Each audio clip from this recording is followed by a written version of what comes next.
श्याम जी, शायद आपका device mute है, प्लीज उसे अनम्यूट करें। धन्यवाद अभिषेक। जी। जय हिंद, शनोवरना। देखिए, सबसे पहले मैं समुद्री बातें करूंगा थोड़ा। ये जो कोई मिसाइल नहीं है, जी। ना तो कोई रॉकेट का जो तरीका है इसका कुछ अलग है।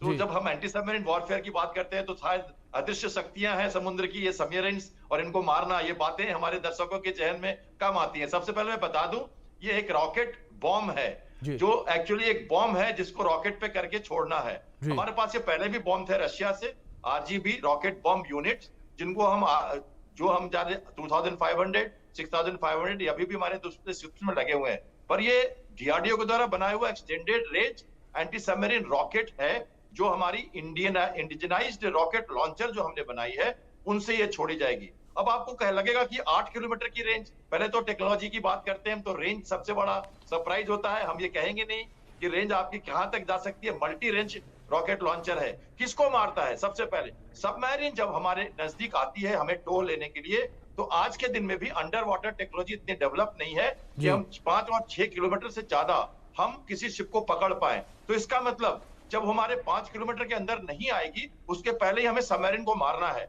और मारना कैसे? सरफेस पे नहीं, सबमरीन पानी के नीचे है, 100 फीट, 200 फीट, 300 फीट, और अपने सोनार से हमें पकड़ने की कोशिश कर रही है। जिसने पहले पकड़ लिया वो गया, क्योंकि सबसे लिथल वेपन होता है सबमरीन। तो हमें उसे 5-6 किलोमीटर से बाहर रख के मारना है। तो हम क्या करते हैं, हम ऐसे रॉकेट 20-25 लगातार छोड़ देते हैं, जो जाके आगे गिरता है जिस एरिया में सबमरीन लाइकली है। जैसे हमारे हेलीकॉप्टर्स ने पकड़ा या पीएटआई ने पकड़ा है, तो कैसे ध्वस्त करें? वो जी। मारेंगे, फिर हम भी मारेंगे। जी। अब क्या होगा, नीचे जाके ये एक फ्यूज लगा, इलेक्ट्रॉनिक फ्यूज, वहां जाके बॉम्ब फटेगा।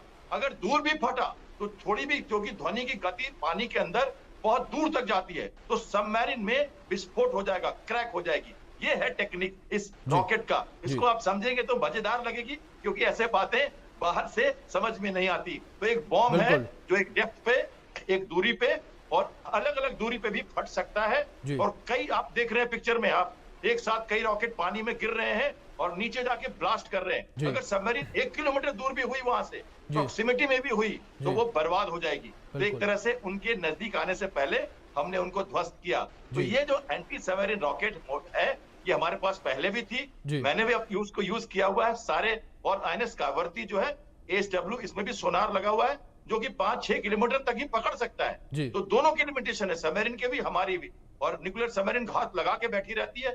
अगर उसे हम अगर दूर से भी मार दें, डेप्थ चार्जेस दूसरा तरीका है, रॉकेट लॉन्चर दूसरा तरीका है, और टॉर्पीडो तीसरा तरीका है सबमरीन को मारने का। जी। तो ये जो डीआरडीओ ने एनएसटीएल के साथ, आरडे के साथ मिलके, या सोलर ग्रुप के साथ मिलके, या हमारी जो हैदराबाद की कंपनी है उसके साथ मिलके जो क्रिया है, ये बहुत ही बेहतरीन काम है। और जी। आगे मेरे ख्याल जी। से सबमरीन के लिए लीथल बिल्कुल। एक क्रेडिबल बिल्कुल। डिटरेंस सर, बनेगा, जिस तरीके से और आप वो इन दूर चीज़ों को रहेंगे। समझा रहे हैं, बता रहे हैं, इससे साफ तौर पर यह समझ में आया कि जाहिर तौर पर भारत मजबूत स्थिति में नजर आ रहा है। और दिन प्रतिदिन अगर बात रक्षा के क्षेत्र को लेकर की जाए तो भारत लगातार आगे बढ़ रहा है। संजय जी, मैं आपका रुख करूंगा।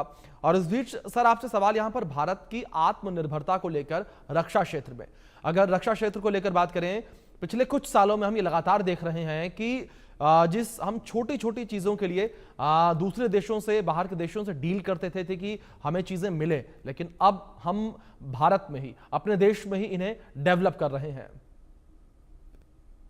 देखिएगा अभिषेक जी, ये जो रॉकेट के बारे में जिस प्रकार से श्याम साहब ने बताया, तो जी। बहुत अच्छी तरीके से समझाया उन्होंने कि जी। इसके फायदे क्या हैं। और क्योंकि कोई भी सबमरीन है जब वो घात लगा करके बैठा है, तो 8 किलोमीटर अगर रेडियस है, अलग अलग है, इंडिजिनस है। अब इंडिजिनस आत्मनिर्भर की जब बात करते हैं, हमने देखा हम किसी भी देश के ऊपर अगर निर्भर रहेंगे तो आपको नहीं मिलेगा। आपने देखा हम लोगों को इंजन चाहिए अपने एयरक्राफ्ट के लिए, और यूएसए ने क्या कर दिया, 2 साल हो गए अभी तक नहीं दे पाए हैं। क्यों नहीं दे पाए? हो सकता है उनको यूक्रेन को दे रहे हो सकता है वो इसराइल की मदद कर रहे हो सकता है नहीं देना चाहते हो, जो भी कारण है, पर कारण